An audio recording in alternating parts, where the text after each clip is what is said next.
Hey everyone. Last night I was looking at building a Chrome extension for Salesforce. I think I've been writing mostly Python scripts to sort of like automate some of the things in Salesforce. And I was just thinking instead of doing that, maybe I should try to just bundle up all these little things that I build inside of a Chrome extension. And that way it would be like a convenient little thing that I could then share to other people, and just kind of just share more of what I'm doing.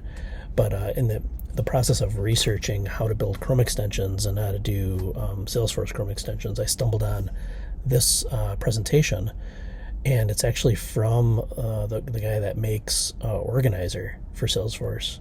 He did this presentation at Dreamforce and basically is sharing a template of how to build an extension that can communicate to Salesforce, manage logins, and things like that.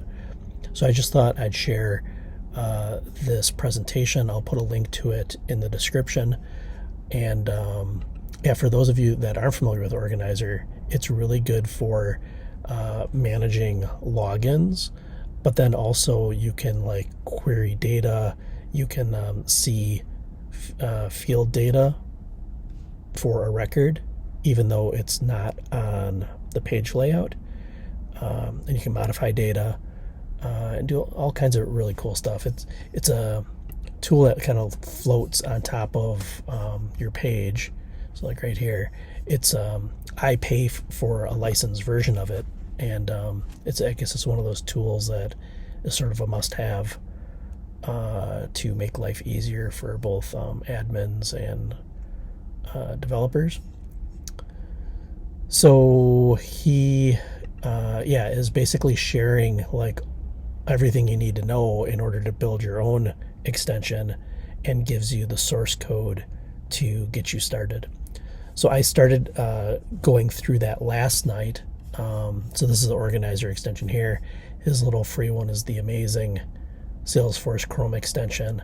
And I've gone through like Google's example of how to create an extension, and that's what I've kind of got going here. So yeah, this is a presentation definitely worth checking out if you're trying to get started writing your own extension. So good luck. If you happen to make one, please share it. I'd love to see it. And I'll post a follow-up video showing the progress that I make on the one that I'm building. Alrighty then, have fun.